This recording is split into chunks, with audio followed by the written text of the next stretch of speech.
Jean Jacques, welcome to Talk Satellite. Wonderful to have you back with us today. Happy to be with you today, too. You've always been an admirer of innovation, which is at the core of the satellite and space industry. Now you find your way to chairman of the board of X721. What attracted you to this company?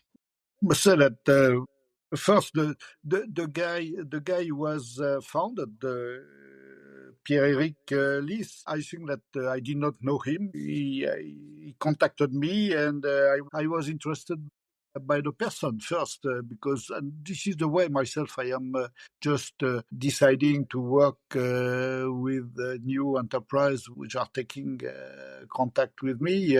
It's first the people. I must say that the people is the most important part. So Pierre-Eric Lys is a good combination between a believer and an engineer. You know that you have to be both believer and engineer, and he's one of them.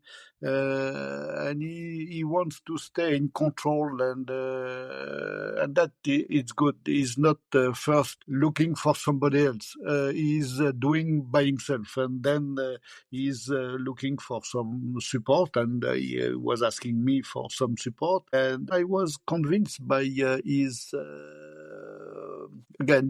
personality first, and then obviously by the technology that he is proposing, which is the Heliblade, because this is combining aerodynamics and space. And this is also quite unusual because there is no aerodynamics in space usually, except for the takeoff and the re-entry. But that he wants to combine aerodynamics and space at an altitude, which is the filling the gap between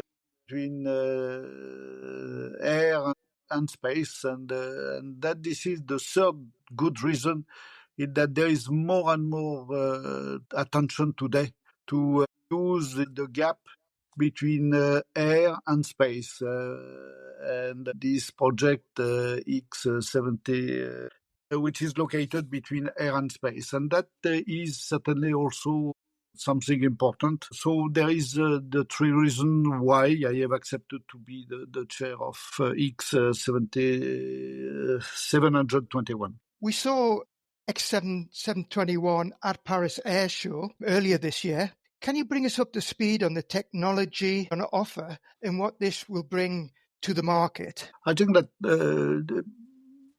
this is again combining aerodynamics and space. The idea is to keep in at an altitude of more than 20 kilometers, to keep it's called Heliblade, but it's again three blades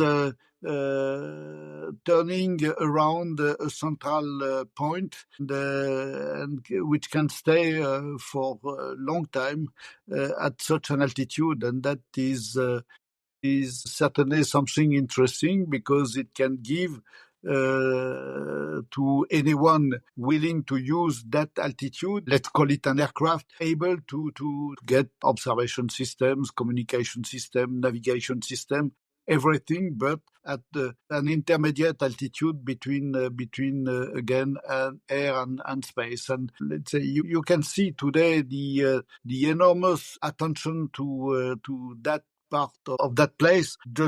I have read recently that the stratosphere will become telecommunication next frontier, and that is certainly something.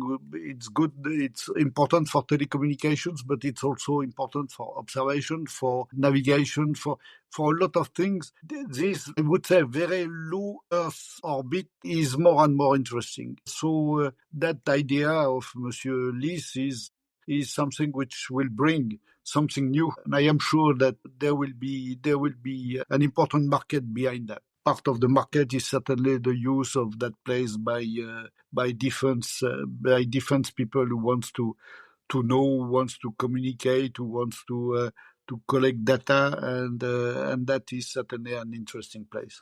Where are you at with funding, development, and the route to market? I think that what I was telling is that Monsieur Ulysse wants to stay in control, and he has decided, and I think that this is certainly an interesting part of the personality of Monsieur Ulysse. He has decided to use his own money until he has made the maiden flight, what he called the maiden flight. I don't know if this is the demonstration of his technology, and that is planned for Q1 2026. So it's not so far away. He's in the final integration of the first demonstrator, and he wants to stay in control until the first demonstration is made. That is certainly interesting because it's good to be in control, because I can report, because after having been Director General of ESA and also working now with more and more new enterprise, I think that you never get money for free, meaning that he wants to use his own money until the maiden flight. And that is certainly something interesting, because let's say he's taking personal risks. And I like this type of people who is not, again, starting to ask somebody else to finance or to do or to whatever. He's doing that by himself. So the maiden flight is planned for Q1 2026, and he plans to start and raise money after with the Series A fund round, and I am sure that he would get interest, because you were speaking of Le Bourget. There was already a lot of attention to this technology, because there is only one competitor that which is working on the same, but in the world, I would say. And this is, again, for the time being, a unique technology. And I am sure that there will be a lot of attention. Already, without a maiden flight, there was a lot of attention during the Paris Air Show. And this is a demonstration that is bringing something new. So I am convinced that he will have no difficulty to raise the money that he needs to go to the first operational system, which is planned for 2026. Very good. We are seeing, as you mentioned, we're seeing players such as NTT using HAPS in their hybrid networks in competition, really, or alongside the congested LEO orbits. We are seeing much more thought going into the lower systems. The very low Earth orbit is more and more considered, and very low Earth orbit, it's something around 150 kilometers, and to stay at 150 kilometers, you have to have some type of propulsion. So there is the gap between, again, space, which is above 200 kilometers, and air, which is until 20 kilometers. There is this part of between 20 kilometers and 200 kilometers, which is really focusing the attention of more and more users and customers. And again, among them, the defense people are certainly the most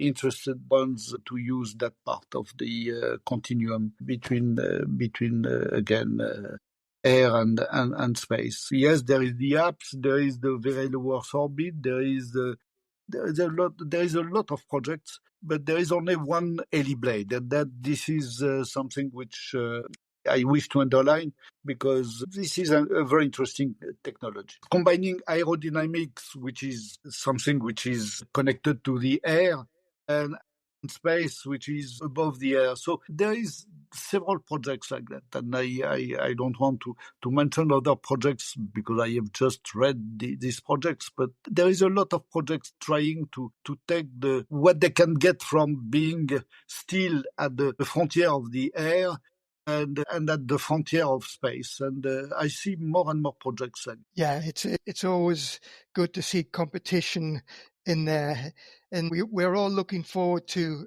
Heliblade's first flight in early first quarter 2026, and so we wish you all success with this. Thank you very much indeed for coming along and talking to us today, Jean Jacques, and we wish you every success. Okay. Yes. You never You can never guarantee a success, but you must always deserve a success. And that it's a quote that I have got from Winston Churchill, but there are so many quotes, real or not. And I can tell you that Pierre-Eric Lys deserves a success. I am looking for that first flight because there is another quote saying that your PowerPoint looks always better than my hardware.